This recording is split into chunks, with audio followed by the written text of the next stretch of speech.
Le Stella Lux, premier paquebot interplanétaire, 100% civil, flottait comme un vitrail de saphir et d'or au-dessus du crépuscule terrestre. 2000 passagers, billets premium, champagne sans gravité, excursions promises dans les cités, dôme martienne et panorama VR depuis le canyon de Val-Marineris.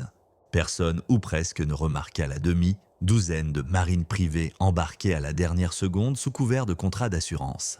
Encore moins leurs bagages gris, sans logo. Ces gardes n'étaient autres que le détachement secret de la Grande Armée.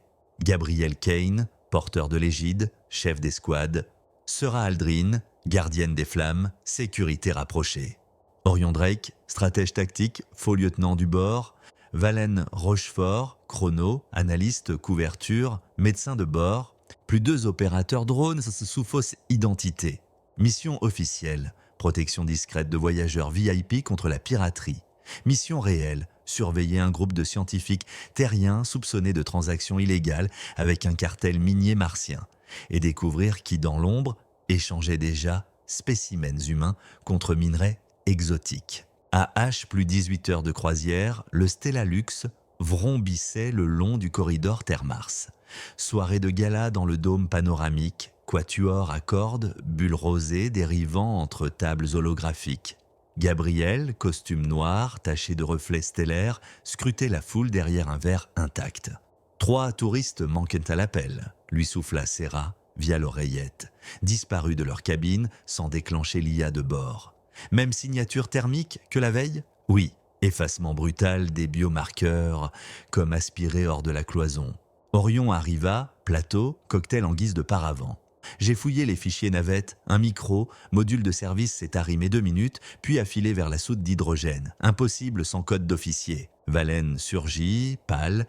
J'ai relevé un résidu chronométrique dans le couloir C. 12, 0,7 secondes, mangé, au temps réel. Exactement la signature des stases éclairs qu'utilisent certains trafiquants biologiques.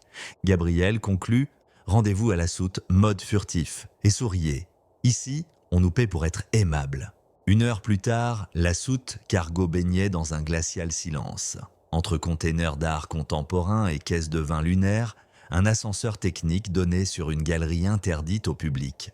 Au fond, un sas pneumatique vibrait encore. Sur la paroi, un seau discret, un triangle rouge, 3 barres noires, marque du consortium Tequila. Rhum, fameux pour ses chasses clandestines sur planètes exotiques, la Grande Armée l'avait déjà affronté sur Thalassa. Pistolet sonique au poing, Serra désengagea la serrure. Derrière, un micro, hangar révélait un vaisselet furtif, portes ouvertes, vides, et 6 capsules d'hibernation déjà occupées. Sur chacune scintillait un hologramme médical listant âge, poids, indice génétique, exactement les 3 touristes disparus, plus 3 autres prélevés sans alerte. Export de chair vivante, chuchota Orion. Destination inconnue. Valen posa la main sur une capsule. Un flash temporel lui montra des silhouettes reptiliennes, laboratoire souterrain, roche couleur rubis. Mars, mais une Mars primitive, rouge sombre, loin des dômes touristiques. Ils ne seront pas revendus, murmura T-Il. Ils serviront d'échantillons biologiques. Un hurlement métallique déchira alors les conduits. Quelque chose rôdait déjà sur le paquebot. 48 heures de plus tard, le Stella Lux se posait en orbite basse martienne. Les tours de verre d'Arès, primes scintillaient, vendeurs de souvenirs annonçaient « selfie sur Olympus ». Mais la section touriste ignorait qu'en soute, 6 passagers gelaient dans un conteneur masqué, prêts à être largués vers une base secrète encastrée dans Noctis Labyrinthus. La Grande Armée improvisa. Gabriel activa un protocole d'urgence. Profitant de la rotation d'embarquement, l'escouade transféra discrètement les capsules vers leur propre navette furtive, l'Aurore, bleue, qui plongea ensuite sous couverture radar vers la surface. Objectif, retrouver le site d'extraction du consortium, sauver d'éventuels autres captifs, comprendre la connexion avec une rumeur récente, monstres archaïques aperçus dans le canyon d'Hélas et silence radio de plusieurs colonies minières. Aux abords de Noctis, la navette se posa dans une tempête de sable ferrique. En surface, rien qu'un désert de roches rouges. Mais sous le régolithe, les scanners de Valen détectèrent un réseau de galeries maglev abandonnées, vestiges de l'antique programme Mars Deep Ice. En se glissant dans un puits d'aération, l'équipe déboucha sur un hall cyclopéen recyclé en zoo de chasse, lumière violette, cages énergétiques, à l'intérieur, des créatures ancestrales importées clandestinement. Labyrinthodon, smilodonte, cloné, un tyran rex à plumes bleues. Au centre, une arène circulaire maculée de sang frais et de poussière. Ils organisent des safaris pour milliardaires, réalisa Serra. Les touristes disparaissent, on les largue ici comme gibier vivant. Pas seulement, rectifia Valène, certains sont revendus plus loin. Orion trouva un couloir latéral. Au bout, un laboratoire basse, gravité. L'odeur d'ozone et de formol, tablettes plein de schémas, extraction d'ADN humain, greffe sur génome reptilien visé, soldats hybrides adaptés à la faible pression martienne. Signature de crédit, un lieutenant général impérial. L'Empire sous traite son programme garde rouge à ses criminels, grogna Gabriel. Et en échange, la réponse arriva sous forme d'un tremblement. Le plafond de basalte céda, jaillissant de rocs liquéfiés, un dragon vermiforme, carapace d'obsidienne, mâchoire luminescente, un basilic primordial, espèce disparue depuis l'ère Tarsis. Libéré accidentellement, combat éclair, Serra canalisa une tempête de plasma pour détourner la bête. Orion enclencha les tourelles drones, Valène ralentit le temps local de la créature, offrant à Gabriel une fenêtre pour asséner un coup d'égide au cœur neural. Le basilic s'effondra dans un cri sismique et son sang azuré fumant le sable. Alerte générale, sirène, mercenaires du consortium accourant, suivis d'agents impériaux masqués. Coincé entre monstres déchaînés, touristes paniqués et commandos éliminant tout témoin, Gabriel força un passage vers la salle des enchères. Là, hologrammes affichés, échange immédiat, 10 corps humains jeunes égale 15 tonnes d'oxyde de zirconium martien, plus accès au gisement bleu des Castolus.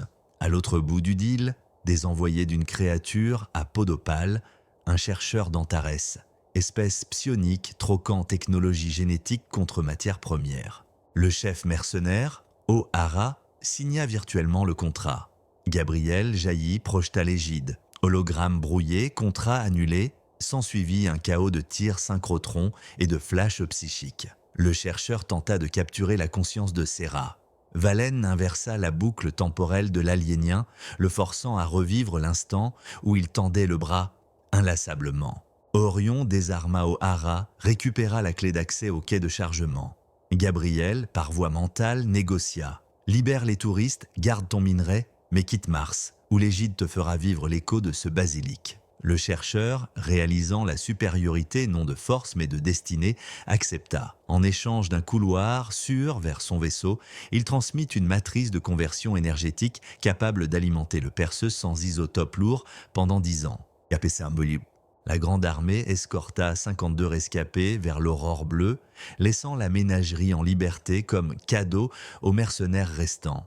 Sur le chemin, Valène scanna les chambres fortes, découvrit un reliquaire contenant des fossiles d'un organisme martien quasi mythique, Égir, proto, potentiel chaînon manquant entre vie martienne et terrienne, mise sous scellé scientifique. Dans la navette bondée, le T, Rex à plumes bleues suivi, pacifié par Serra, il servit d'escorte improbable jusqu'à la station touristique officielle. Là, autorités locales, étouffées par la corruption impériale, furent forcées de prendre acte des ravages du consortium.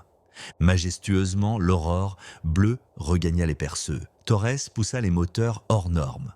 À bord, médecins soignaient les traumatisés tandis qu'Elias connectait la matrice de conversion à la salle des réacteurs. Gabriel se tint sur le pont, contemplant Phobos levant. Dans son poing, Lolo, contrat brisé, scintillait comme preuve de l'ignoble commerce. Ses pensées glissèrent vers Carillon, destination finale, où l'empereur attendait. Réunis devant l'observatoire, les membres de l'escouade débriefèrent. Serra, les touristes sont vivants. Le consortium vacille. Orion, l'Empire a perdu un bras clandestin, mais il frappera plus frontalement. Valène, nous avons la clé d'hyper-résonance et ses fossiles d'Égir, proto, peut être un antidote à l'assimilation mentale de l'architecte. Elias, la matrice énergétique triple notre autonomie. Nous pouvons atteindre. Carillon sans passer par les relais contrôlés. Gabriel ferma le cercle. Mission tourisme terminée. Nous avons vu ce que la cupidité engendre. Monstres, trafic d'âmes, alliance de coulisses. Maintenant, cap sur la dernière pièce du puzzle. La prochaine bataille décidera si l'univers demeurera un cœur de voix ou un unique reflet dans le miroir de l'architecte. Lyra enclencha la séquence de saut. Le Perceux se consuma dans une gerbe bleutée, laissant derrière lui Mars, ses dunes rouges, ses animaux antiques libérés et un parfum de révolte gravé dans le sable. La couronne d'éternité attendait son jugement. La grande armée fonçait à sa rencontre.